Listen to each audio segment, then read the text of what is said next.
Revisemos ahora cómo ha estado la educación en estos 5 años de gobierno. Para eso nos acompaña la ministra de Educación, Gloria Vidal, desde nuestros estudios en Guayaquil. Bienvenida y muchísimas gracias por estar con nosotros. Este gobierno ha dicho en reiteradas ocasiones y bombardeando con propaganda que ha sido el que más ha invertido en el área social, educación y salud, lo cual es bueno, es positivo. De ahí hay que analizar la calidad del gasto y la inversión hecha en relación a la que se debería invertir. Sobre eso, ministra, el mandato de la disposición transitoria, la 18ª de la Constitución, dice que habrían incrementos anuales del 0.5% del PIB hasta llegar al 6% para educación inicial básica y para bachillerato. Eso quiere decir que al 2012 debería haber llegado al 5,6%. Eso equivale a unos 3.900 millones de dólares, pero solo se está asignando 2.700 millones, que es el 3,9% del PIB. ¿Por qué no se ha cumplido con el mandato popular? Ministra, buenos días.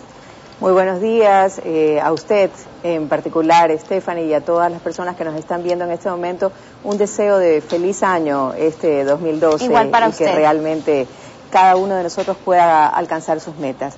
Efectivamente, como usted lo señala, la Constitución recoge un mandato que se votó el año 2006, el 26 de noviembre, al mismo tiempo que se elegía presidente para el periodo posterior a Alfredo Palacio. También se incluyó una papeleta en la que se votó por una mejor educación, y en esa papeleta la octava de las políticas que proponía era justamente el incremento paulatino de la participación del sector educativo en relación al Producto Interno Bruto en alrededor del 0.5% de incremento anual, hasta llegar al menos a un 6%, que son las recomendaciones mundiales para la inversión en educación.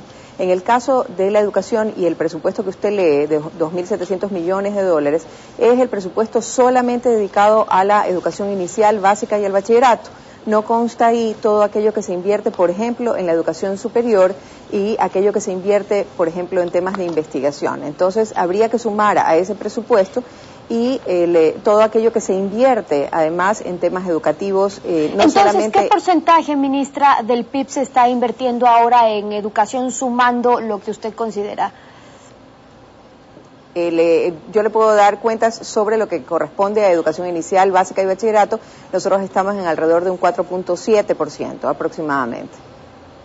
Ahora, en el 2007 recordemos que sí se cumplió, en el 2008 no. En cambio, el presupuesto general del Estado se ha ido incrementando en un 8,97% anual, es decir, de 23.900 millones a 26.000 millones, que es lo que está contemplado para este año. ¿Por qué con ese incremento en el presupuesto no se logra invertir el proporcional que debería corresponder con el PIB para educación? En el caso de, como le decía, de la educación básica y del bachillerato, nosotros hemos tenido un incremento de más del 100% de la inversión.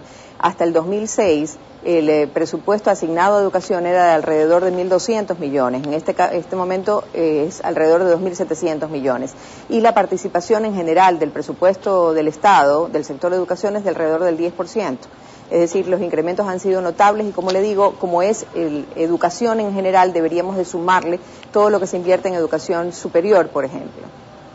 Es cierto que el incremento ha sido notable, el gobierno ha invertido más, como usted bien lo reconoce. La idea es que a medida que haya más ingresos para el Estado, incrementen los montos que corresponden a educación, más aún cuando el gobierno lo declara como su prioridad. Mi pregunta es, por más de que hayan habido más aumentos, ¿qué falta para poder alcanzar ese 6% que dice la Constitución al que hay que llegar, y nos seguimos manteniendo en ese porcentaje? Por ejemplo, ese 3,9% del que estábamos hablando en el 2011, que se ha mantenido con las cifras que estamos manejando para el 2012. En realidad, el incremento es paulatino, y lo que está previsto es que cada año el incremento sea del 0.5%. Nuestras cifras nos señalan que alrededor del 4.7% es lo que se alcanzará al final de 2012. alrededor de este tema. Ahora, hay una cuestión muy importante. Antes el presupuesto de educación se dedicaba casi en exclusivo a el gasto corriente, esto es decir, al pago de sueldos y salarios. Hoy en día tenemos un incremento muy importante que corresponde a lo que es inversión netamente, es decir, alrededor de 20 proyectos de inversión que el Ministerio de Educación sostiene para el desarrollo prioritario de áreas, como por ejemplo para el desarrollo y la capacitación de nuestros docentes. Ministra, el presidente Correa ha sido también bastante crítico en cuanto a lo que falta por avanzar en temas de educación, lo que no se ha logrado hacer en 5 años de gobierno también. Escuchemos lo que dijo el mandatario el martes pasado cuando lanzó junto a usted los estándares técnicos de la calidad de la educación.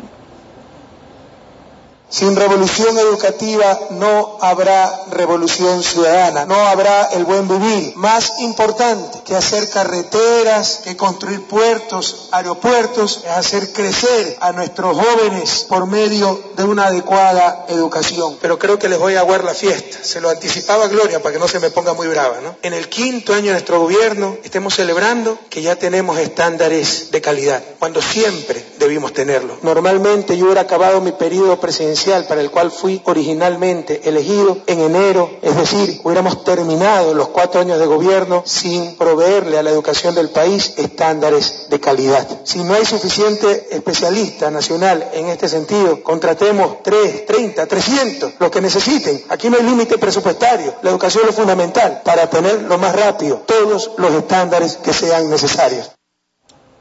Ministra, expliquemos eso.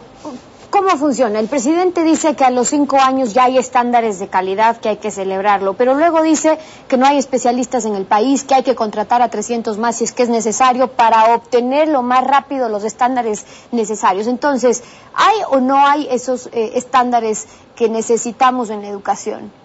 Sí, bueno, muchísimas gracias por el espacio para explicar este tema. Nosotros conocemos que el presidente permanentemente se encuentra insatisfecho con los logros que alcanzamos, porque son logros ciertamente que debieron haberse alcanzado décadas antes.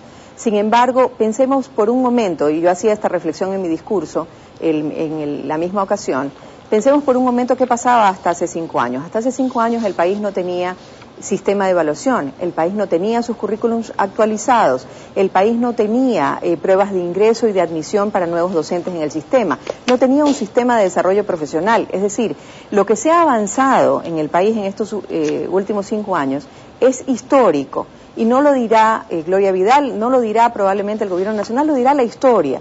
Es decir, aquello que se ha construido, no teníamos, Stephanie, ni siquiera un sistema de información confiable. El sistema de información en este momento ha avanzado años luz de lo que era hasta hace 5 años.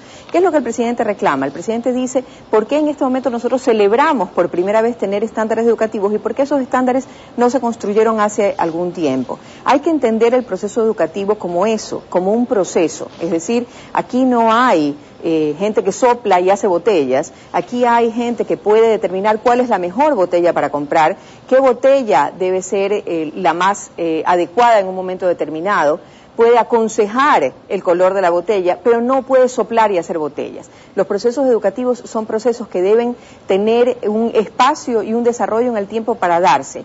Y en el caso del estándar educativo, efectivamente nosotros hicimos un lanzamiento el año pasado, en febrero, con el señor vicepresidente del estándar que corresponde al desarrollo profesional tanto de los directivos como de los docentes. Hoy con el presidente, la semana anterior, lanzamos aquel que corresponde al logro académico, es decir, aquello que los estudiantes deben conseguir. Y hemos puesto también a debate ciudadano, igual que las últimas construcciones del Ministerio de Educación, para que las personas puedan acceder a través de la página de Internet a comentar el estándar, porque el estándar es una construcción de un colectivo, es decir, todos tenemos que discutir y ponernos de acuerdo sobre el estándar educativo del país, por un lado. Y por otro lado, también es importante que los padres de familia, que los representantes y la ciudadanía en general conozca que el estándar es aquello a lo que debemos acceder, aquello que es lo que se debe alcanzar. Y sobre esto debe estar construido el sistema de evaluación. Es decir, el Ministerio hoy no construye políticas aisladas, sino que todas son políticas sistémicas.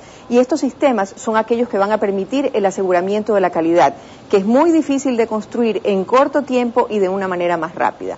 La Ministra, presión del presidente siempre será que vayamos más rápido, y eso está muy bien. Eso significa que él va a ser nuestro acicate para llegar a nuestras metas de una forma más rápido, y realmente debe ser así. Me queda la duda todavía, ministra, los estándares educativos que el presidente dice que ya se han logrado alcanzar, de todas maneras, ¿ya se consiguieron o estamos trabajando para eso cuando el propio presidente dice que hay que contratar, si se necesitan 300 contrataciones más, no importa, siempre y cuando se siga trabajando para lograr lo antes posible alcanzar esos estándares? Le decía, me queda la duda si ya hemos alcanzado esos estándares o si seguimos trabajando para ello. El estándar no se alcanza, el estándar en este momento lo que se ha hecho es describir el estándar, se va a alcanzar en el tiempo el estándar. Esto es, como para ponerlo mucho más claro y concreto, el estándar lo que dice es, al final de cuarto grado en matemáticas, el estudiante debe alcanzar un determinado dominio, ¿verdad? Eso es lo que se ha declarado en este momento, el estándar nacional. Lo que va a suceder en el tiempo es que el Ecuador tiene que hacer todos los esfuerzos posibles, sus maestros, sus estudiantes, los padres de familia, para llegar a ese estándar. Y por primera vez, el padre de familia en su casa va a saber aquello que se espera del estudiante en el aula de clase, no solamente del estudiante, del directivo y del profesor también. Estamos trabajando para eso. Entonces, ministra, en el 2011 anunciaron este programa de desconcentración financiera hacia las coordinaciones zonales y distritales. Lo que quiere decir es desconcentración en la gestión financiera y administrativa hacia los territorios. Se pudo avanzar con algunas zonas, pero el proyecto está por implementarse en su mayoría en este 2012. De su experiencia, ministra, ¿por qué hasta ahora no se ha podido eliminar esa concentración de poder administrativo y financiero? Sí, bueno, muchísimas gracias. Efectivamente, nosotros tuvimos durante el 2011 la posibilidad de abrir el primero de alrededor de 140 distritos educativos en el país. Esto es un logro en el sentido de que cada uno de los territorios va a poder hacer una autodeterminación de sus recursos, tanto financieros como de recursos humanos y de recursos administrativos, es decir, aquello que necesita para el funcionamiento de su territorio.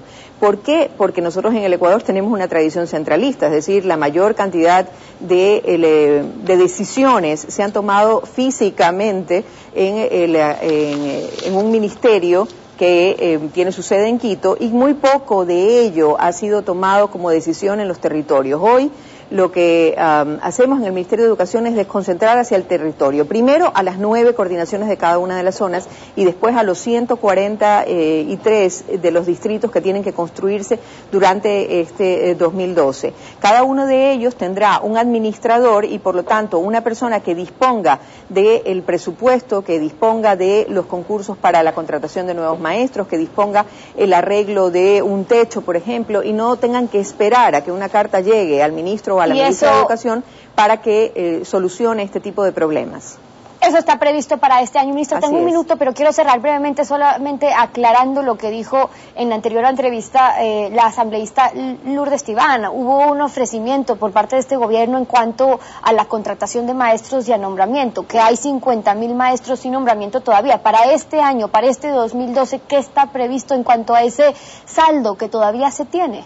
Es correcto, Stephanie. Recordemos que esos 50.000 contratos son contratos que el Ministerio adoptó, que pertenecían a organizaciones no gubernamentales, a prefecturas, a alcaldías, es decir, a quienes habían tomado el lugar del gobierno central en ausencia de este durante décadas. Entonces, alrededor de 50.000 contratos, efectivamente nosotros abrimos ya los concursos, desde el mes de noviembre se abrieron los concursos en los distintos territorios, se le ha dado a cada una de las coordinaciones zonales la potestad para la apertura de los concursos y para que se eliminen progresivamente, y este también es otro objetivo del presidente y otra demanda que nos hace permanentemente, se abren los concursos para que estas personas puedan acceder a un nombramiento luego de ganarlos, obviamente, y esta situación se regularice. A ver si se logra cumplir con esa meta este año también. La ministra de Educación, Gloria Vidal, acompañándonos esta mañana en Contacto Directo. Muchísimas gracias por haber estado con nosotros.